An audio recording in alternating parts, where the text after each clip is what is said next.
he khovel mi te mit le benga kan tling zo lo kan chan chin an soi dan min mu dan eng kim kan hai lo.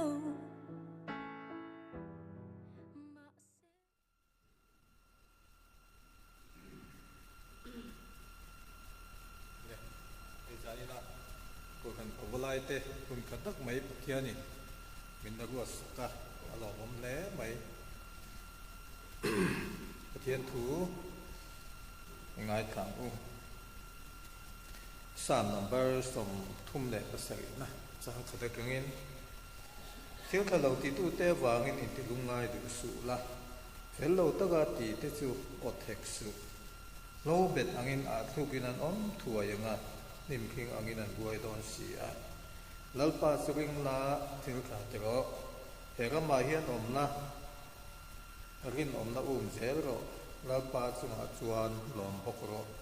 ti chuan I thin lung du zong te chu a pe ang se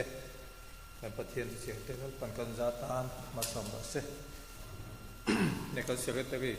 an kawanga zanin kan hun man dan tu te ngen khiat ti sela kange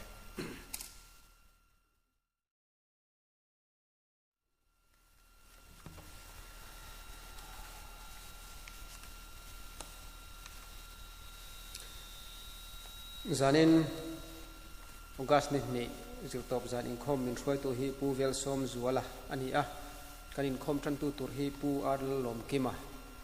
ani a amaro chu tukin jing lama phone call in miron thrila scootera a accident awangin akena kal tha thei thei lawa rang in khom thei don awni ti miron thrila chuwang chuan kan zai pol ko than pawlai pol conductor pula rod moi khan tran na hun min man sak mai sila thange hei hetiang hi kan soi zau pa lokanga kan han ti deu ta thut thu ta tun kuma hian hun ol om top aya in ko chop top mai hi kan han tia kanin ko nual to boka hetiang huna hian bible chang in rin man te ani lova lo chiar du sa le lo khiat sa bik te kan nei ni ngot lo chuanin amai ro chu hanin zon chop le I lo pok ha rem vek thova tin ril ruwa pathian thu om han soi zui te le tong trai na hun ron man ringot mai teng te pok kha hetiang huna hianin rem vek ani ti kha kanan soi zau le pani boxela atha ange kanin khom tholom khon tu tur hi pulal fa la sai lo ani a zanina hian free sermon hun man turani a pu vila nun siam hena tangin pathian thu cha kan ngai thadon ani tin in khom bana hian ko tran hola khathar committee nei tu ani tin nikwa August sanghi somhi pali se top za in khom program longai thak chun zom le ila throi tu pu sang than tluanga tran tu pu lal zom lian sai lo tholom khon tu pu re mon lal nun tluanga sor sar muna hun man turani anga pu zom hing thang le pu kel biak renu maten hen tangin pathian thu cha kan ngai thadon ani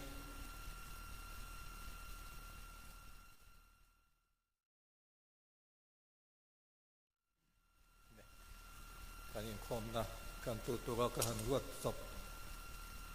ani a pula gon moya no soma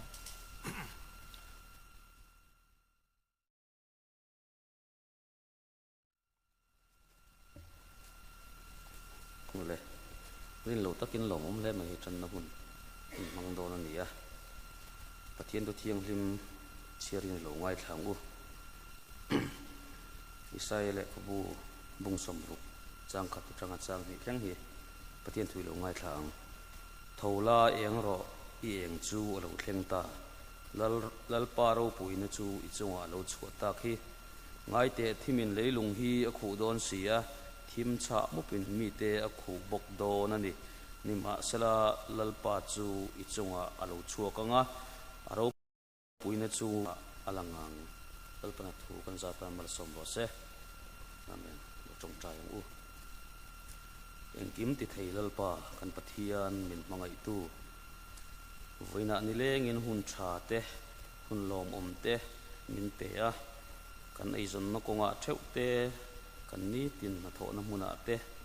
lalpa na min vengi min kai suaya ti chuan zanina bazar ven ko fan pavalai te in khom na hun thatak mai min bua sei sak le a in min pek te kan mandal mek la in lalpa hena lom thu kan sila che zaina hian lalpa kan pathian ina lo kal zong zong ten kan du le kan mo chun nang ma inia kan tu cha puang tu mangin nangin thu ron puang chuak la kan za kan ma mo te ke ma ni zon thewa kan lo nei theina tur le kan chhar chuwa theina turin lalpa kan thin lung kan ngai tu na te nangin ni tharau thiang hin ilama min hip sakla kan thin lung mit min ti war sak che chon lalpa kan kom chung zonga boina le harsat na om thei zong zong laka te min venga kan ban hun thleng po a ikai suai na le om puina kan dil tak me me ve heng zong zong min mangai tu lali suam mingin kan dile amen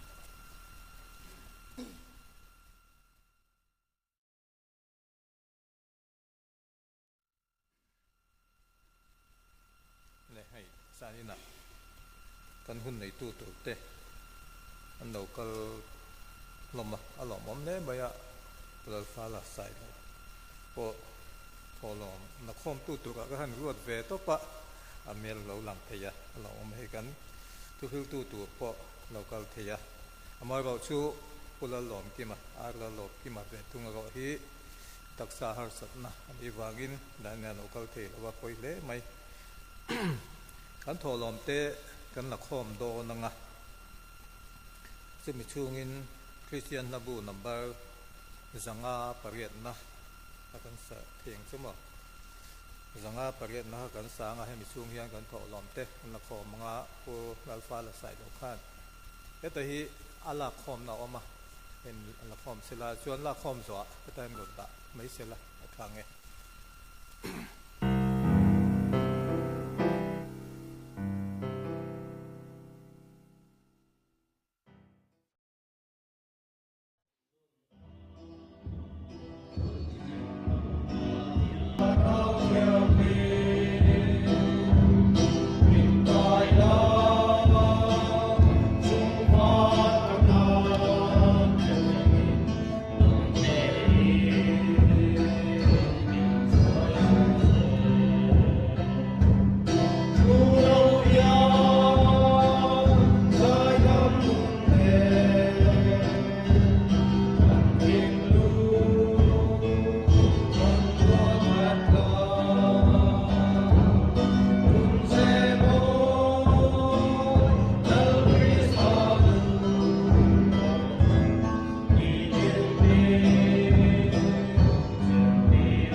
lom te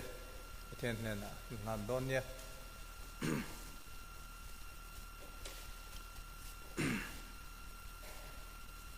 kan tho lom hi cheng zali le samnga ani ten ne na kong ka o lalpa kan pathian min mangai tu ko kan pawlai te nang man hun kha min pe a kan loma lom thu kan khile che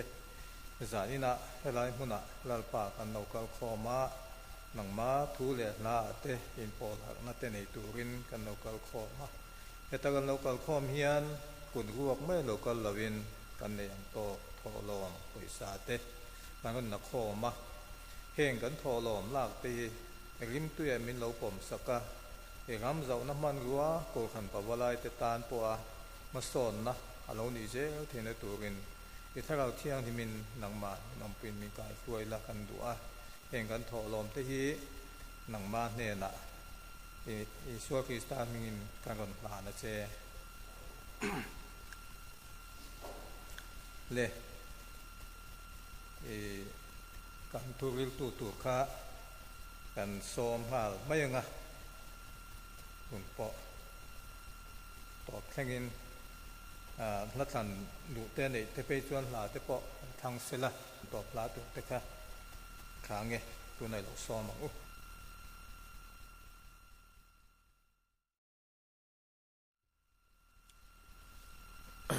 le hei zanina pathian khongai na te kan donga hun thatak mai ka han nei ve le theya alom hle meya chuti ro le ro chuan zanin hian ka hu phur hle meya pathian thuan soi min lo tong trai pui te po kha ngai hian in kan ria chung chu kan soi masa ni se ama sain pathian thu thiang him ngai thla ila chan chin tha marka ziak bung som panga chang som thum pasari na thu te hi pathian thu thiang him ngai thlang tin isua chu oring takin awa a tharau a tha ta a thulal pan mal min som sakro se pathian ma kunin tong tayang olalpa chungnung ber kan pathian nang min hmangai tu hun tha le hun lomom tak kan ta nin buat sai saka zaina po ko than pawalai polte nangma biak na hun tha tak mai nei le thei tura i hruaina le ompuina kan chana wangin lom thu kan hril boka che zuan hei zaina hian nangma thu sei tura ruat kani angin i mun thiang hima kron ding me kani a keima lama chuan lalpa tu sei tur hi om lo ema kan hriat na te kan fin na te kan thiam na ten a phak lo a lalpa mai ro chu zaina i tu sei tura kanin buat sei te hi kong khat tala tharau lammal somna kan don nan man ruwa lo ni theina tura mal min som sak turin ifa pa isu krista hingin kan ron di le amen ka soyang khanin hei zanin ka thu soi hun ania ka hu phur hle maya keile keiloin hei pathian le ko san ho te du sak na te khongai na te kan changa helai huna hian kan ding ve zeu to a zan ina ka thu soi tur anga hu phur hi kan nei mo ti kai ngei tu hialani zanin hian ka hu phur hle maya achan pakhat chu ka thu soi hun kan hriat khan puan khanin keima pathian thu soi tu te kha alo thleng ve han ti la riu ro lo om sa te khan om ve a ama ro chu hunan kal hret hretat min pia lok mai atang khanin karil ruwa thu pui ringot hi ron langani chu an so tum kon ka so den ni ma ka soi hu phur em maya karil ruwa pat helai a thu pui tur ron langa hi zaina hian thu pui atana kan thana chu ne tu aw o ti ania eng tiang kongin nge ne tu aw o ti hi ka soyang ti kha ka ngai tu thina ne tu aw o ti karil ruwa ron lan hianin lali su krista ti ron lang masabera lali su krista nun atanga soi choa zaina han kan tum anga soyang khanin in buat sai ahar sa ka ti hle mayat he thu pui hi bible kan kewa hetiang ang chia a uading hi om bok si lawa ne tu a o han ti lai tak hi hriat thiam po har khatia ma ro chu kan thei ang anga ka in buat sai na te soi tu ra in ngai la hemi ka thu pui than kan soi ma hianin hei ko san pawalai pol te an dinga ke ni ko san a po tiang hian ma lak chho ni in kum sang hi le pakua atang khan an ding chho ve a chuan vo in ni thleng in pathian in min la hruaya ko san pawalai pol hi hetia ding satli amei hi ani lo ti hi kan hriat thar le a thain kan hria ko san pawalai pol hi anin thil tum pathum anei ve ni a thil tum pathum te po hi zan in helai muna om te chuan kan hretlang anga amai ro chu ko san pawalai pol member ni ve si hian he pawalai thil tum pathum po hi hrelo kan om thei hianarin oma pawalai na thil tum pathum te chu midang te krista hne na hruai ti te tin ko san malak na troi om ti te le christian chung ko thadin tura malak ti ania heng kan thil tum pathum te hi apoi mo hle meya zanin helai ron kal tei chuanin ko san pawalai polin a thil tum abikin apahni na te apathum na te hi hi chu kan zom thaviau te pon a hriat theia kan theiang le kan phak tokin kan hun na yang chuna ko san malak na sang sanga te kan ti ve thei to kom na huna chuanin thanem ngai takin kan ti thina ko san malak na ti pui tling tu tura thei top kan chuana te po alo tam to ang tin Christian chung ko tha din tur pon zain helai rong kal te chu a san hem ngai le thei to kam hala to te po kan lo ni anga i apakhat na la ya hi karil ru min ne le me ya keima po min challenge thin le a midang te Krista ne na suai ti lai hi ni a ko san pawalai pol te kan soyang khanin hetiet ding mol tok hi kan ni lawa thil tum nei in ading ani ti kha kan hriat apoi mo a chu a thil tum ti hlo tling tu tur chu zaina helai ron kal te le ko san pawalai pol member zong zong te kan ni a amai ro chu ti rual chuanin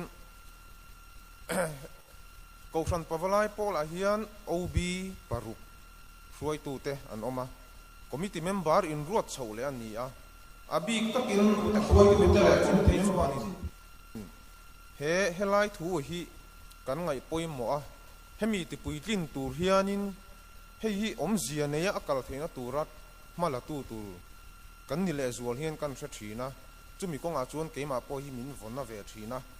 midang te Krista ne na suai kumin chung kan man to po hian thir le tila midang te Krista ne na suai thleng tur te hianin eng ang chin nge ma ka lo lak to eng angin nge thanem ka lo ngai ti lai te ka in ngai tu le ta ka ting lo hle mai ti ba khi a chan na ka hrelowa chu wang chuanin hruai tu kan ni emo committee kan ni na me ya hian du tok mai tur kan lo ni lo zia ta hian a lang chiang hle me ya zaina po tun lai chana chuanin helai ronin khom te kan tha ang reng hle me ya alom oma chu ti rual chuan kan member te zo khan ngai tu ila kan member zat atanga han te chuanin a in du khop om lo hle thung ero chuan kan hria chu wang chuanin helai mun ron thleng ve theilo kan member te ne na hianin ti tur kan nga hle mai ti kha ril ruwa om thar le se chu tiang tur po chuanin kan zawai hianin kan ril ru in siam thar le ila tun ai na sa in tu na kan din hun mek atanga mason thei turin tran lak te po ngai le in kan hria chu chu ma sa in kan soidu ani ti chuan ne tu awo ti hi kan soi chho do nanga ka hu phur hle mayat hei ne tu awo anti hianin ka soyang kanin kan soi lu tum na lai tur chu lali suak Christian ne na a chan dan thu te po anti lan yanga ne na anti hianin hei khovel thila teng te po in fiam na te thil chi sang sang khovel chu games te po ti thaya games om na mun ania in fiami te a te po nia henga hianin in ti siak in el an nia chulaya chuanin a chak zok ne tu anom thina ni chu khovel thirna tang pon football a po a chak zok na hi chu a game a po kong engkim a po a te na sang sanga po a chung nung zok a chak phu zok ni hian alang thina ni khovel te na tangin chu khovel a ne na chang tu te din mun a om reng avati thei an nia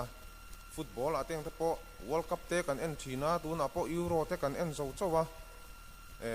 champion din huna ding te hi an game han en pon a om ngoi ni ti thei an ni ta ni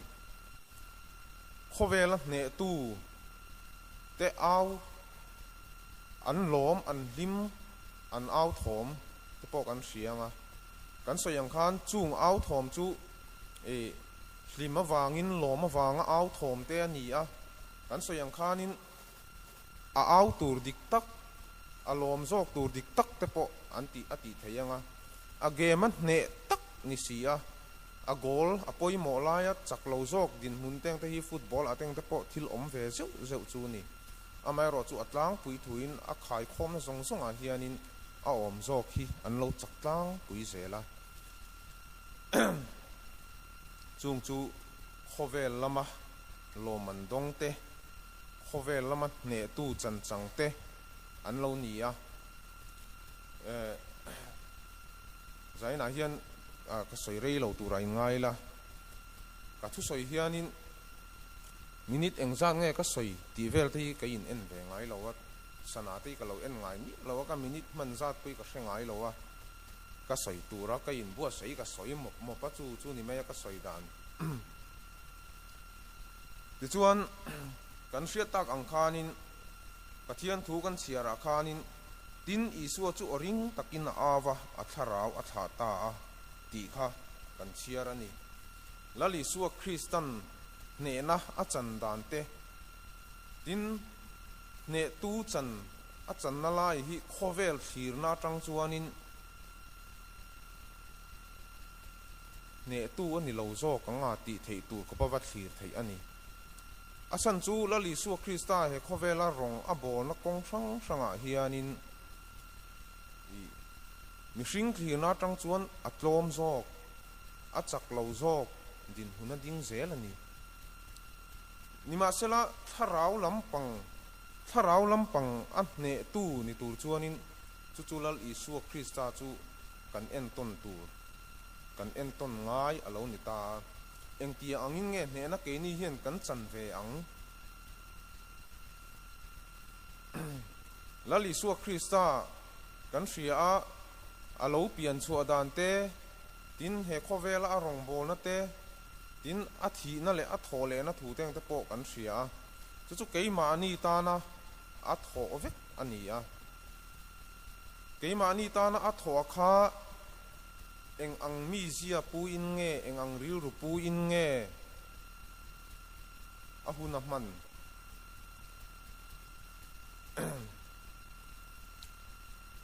lali Isu Krista he khovela rong a bol lai khan a chunga thil lo thleng tur te a ma ti tur om a hu phur thin em ani ti kan hria mana om don zan te cross an khen be don teng te po a hria ani a hu phur em a mana om tu thu teng te po chan chin tha ma thai ji ka khan kan hua tin tlemin malama avakal leka abok khupa o kapa a thei chuan he no hian mi pel rul ro se ma sela keima thu ni lovin nangma thu ni zok ro se ti in atong trai hial ani crossan ken be tur thu zong zong kha a mutlang vek ani a hria ni ni ma sela a hu phur em a hu phur rual khan tlan bo san thei puitin lo thei te po avati atong chuanin khami chen lo te po khan ani na chuanin an soi fo thin langin pathian pon man ro dang te po mang theyang du se chuan ma se i thil khovel thir na atang te mi hring thir na atang te mi hring ngei to na atang te pon thil har saber tur anga kan ngei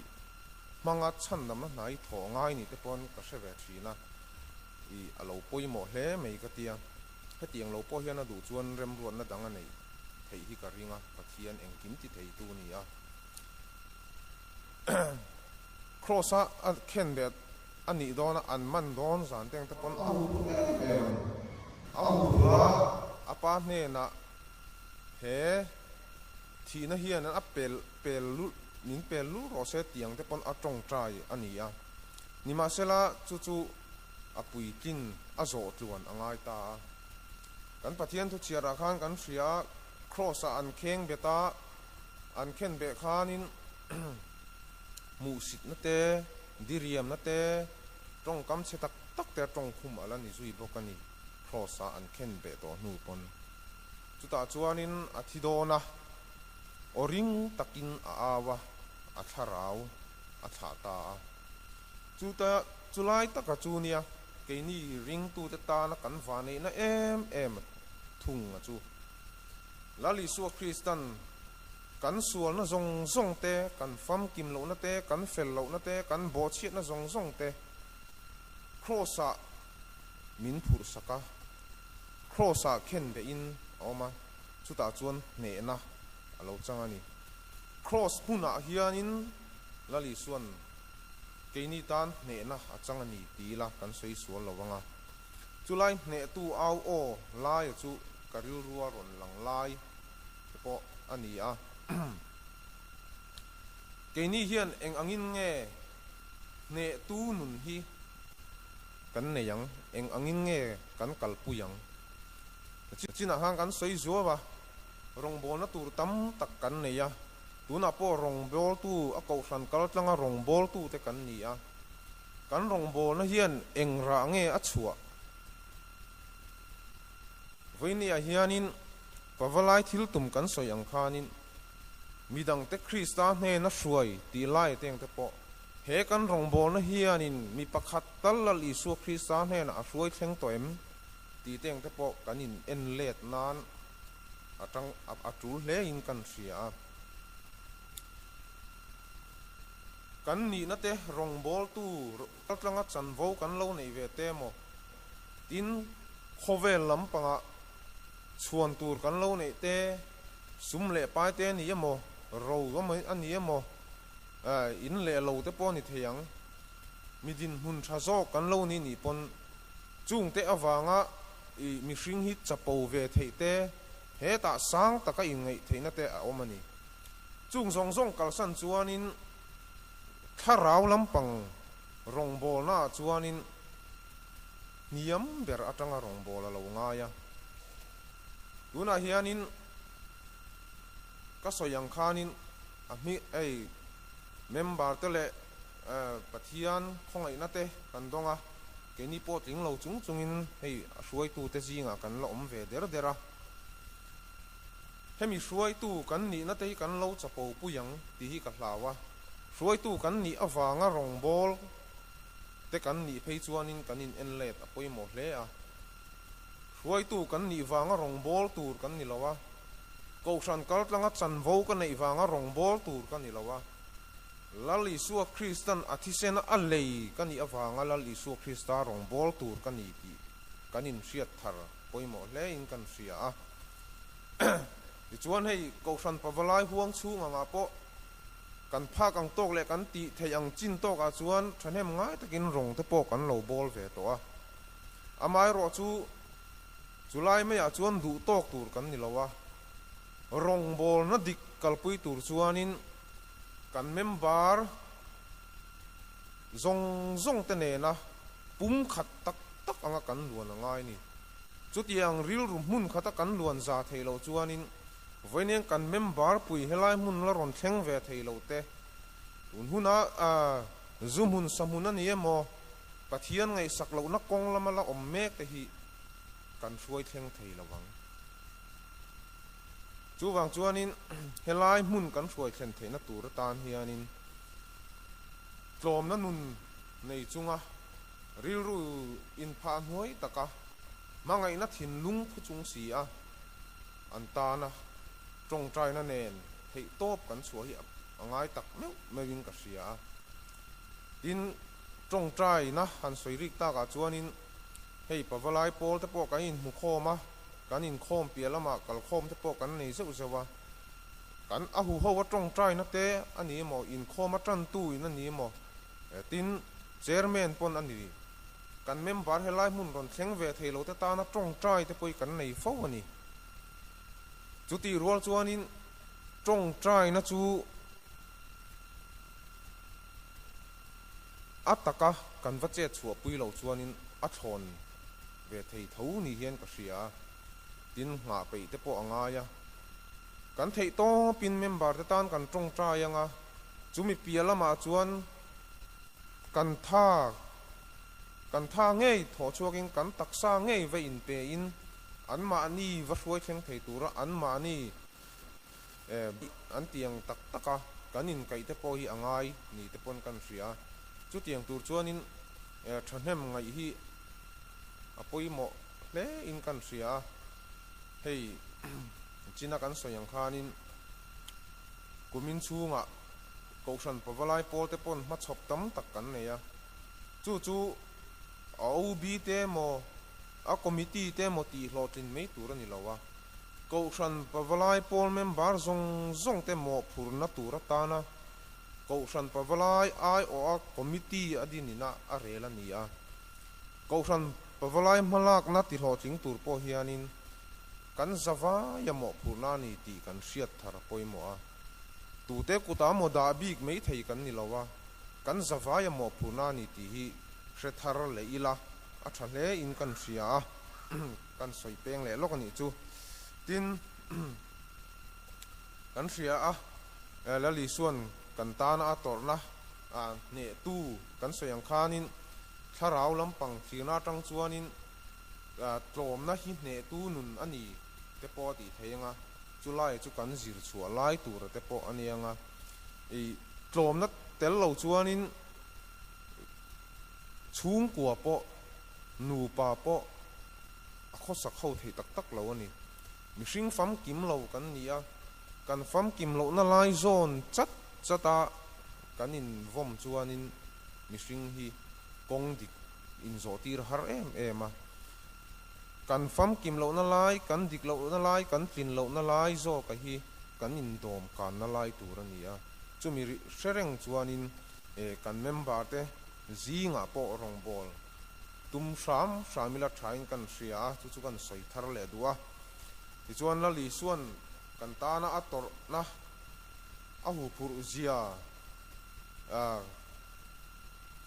kha thi na khanin pel sham se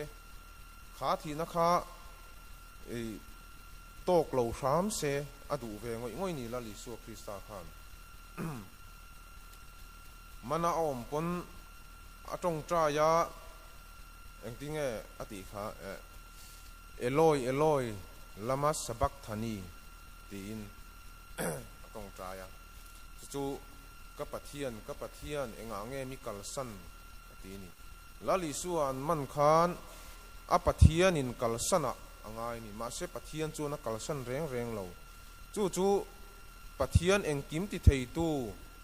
khovela thil om zong le mi hring tenge po ama siam kan nia heta kan soile le lokanga bo chiat na wanga alakata mi hrang kan ni nuwa a hnen kan thlen le theina tur tan chuan he afa pamal nei chun lali su krista thi na hi aron buat sei angai ni chu ani a chin khan kan soya du se chuan buat sei lo thei het yang lo po kong danga buat sei thei ani kan ti to a chu la li su Christian na hu phur em a kha thi na meu a to dong kha chuanin apa hial poina kalsan ni hian a hria ni ma sela kan dam na tur chuanin khala li su Christian khan cross thi na kha apal kan mai sia apa hian kalsan ani lo reng ani lo wa kha pathian thil tum pathian ruam man na ani zo ka pathian ruam man na awanga ke ni dam le thei mai kan nia chu wang chuanin kha la li su Christian kan tan atorna la ya kha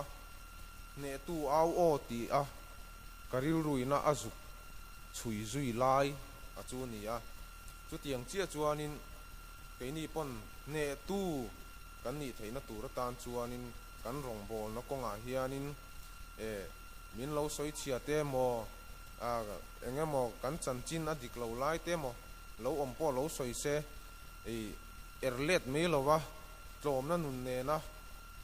kan don son thiam te po poi mo chu tianga rong kan bol chuanin he ko san pawalai po rong bol na hian om zia anei theyanga tin pawalai thil tum kan soi ma sak teng te po tun aya thazok in kan lo zo theyanga kan member puite kan member puilo te po midang te Christa ne na hruai thleng turin tlom na nun ne na tho angai tin kausan malak na ti pui tling tur pon chu tiang thau chu ngai ni kausan malak na ti pui tling tur te hianin mani in pek na tak lo chuanin na thei lo wa mani in pek angaya te mani kan poimo bera kausan malak na ti pui tling tur po hian chuan lam kan nga lutuk chuanin ahar sa thina ni amai ro chu kan ta na min tho sak na zong zong la li suak Christian kan ta na ato na zong zong te ngai tu ila helai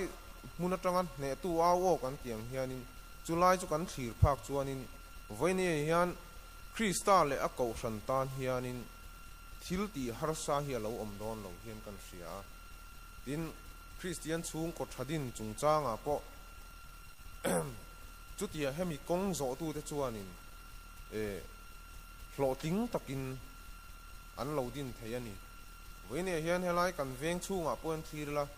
Christian chung kwa fek kan ni ko san chung kwa mi te hi abigin kan ko san chung kwan soila Christian chung kwa vek kan ni amai ro chu Christian chung kwa hian ai thazok din thei ani voine hianin ka fa pa emo ka fa nu emo ka nu pu emo a hel lawang hian Christian chung kwa kan ni lo na aum lowa chuta chuan Christian chung kwa kan ni reng chung khan ka fa pa hel tlat akha kan din hun me ka Christian chung ko thazo kan din theina tur tan chuanin chumi ta na thei top ka chua chuanin Christian chung ko thazo kan lo din thei don ni chutia ang kong zo a tlom na nun ne na rong kan bola kan ti chuanin lali su Christian thu soi thu puan a khanin bung thum chang som hi pakata khang kan huwa a hne tu a piang kalal thut pha ka hne na ka ti ke poin ka hne a kapa hne na alal thut pha ka thu ang khan ati ni chu ke ni ring tu te kan va nei na po ni a hne tu a piang kalal thut pha ka hne na ka thut ti rang atia lali su Krista pon he khovela a hne na chan phu kan soi to a kha a hne na wang khanin khovel sual na zong zong a hne a cross a kheng be khen be in oma chu sual na zong zong hne chuan thi na hne in a tho le a kha thole na kha pa hne na thuta ni sual na hne in chu tiang bok chuanin ke ni pon he khovel sual na te thlem na te eng kong thang thang ani ang kan hne chuanin lali suwa thutiam lali suwa tong kam thu soi tang hianin apa hne na athu ang khan ke ni po apa hne na min thuti ve don chu kan sia reng koi mo chu tiang tur chuanin kan rong bol na ne tu awo ti hi setharila I tlom na nun ne na rong bol zel turin ko san pa balai polte in buat sei tharila thome athulal pan mal min som sapro se la kha chu kan sang lo mai nge ne thian thu tak mai kan ngai ta lo mom ne ni lo bang don tonga Christian na bu number za thum som nga pakua na kan sa anga kan sak zoa odingin kan sa nga kan sak zoa or kong kai na sei nga chuan kan hun top don nia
kan ei kopin so min te chen kan sunga thil su tu te kan ngai da mangin ngai da che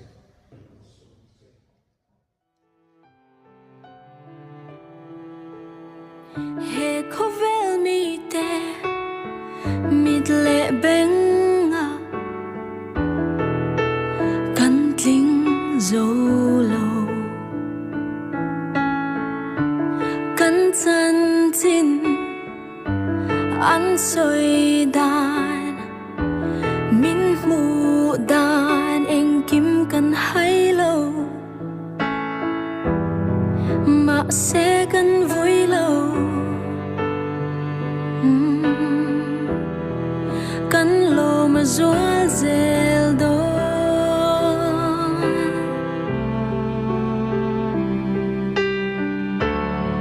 he khovel mi shing ten an te na dana re thei le tlo min lang trin ma illa mi shing de chiar sen ro lo ro kan nei chala pa kan hau sa be kan hau sa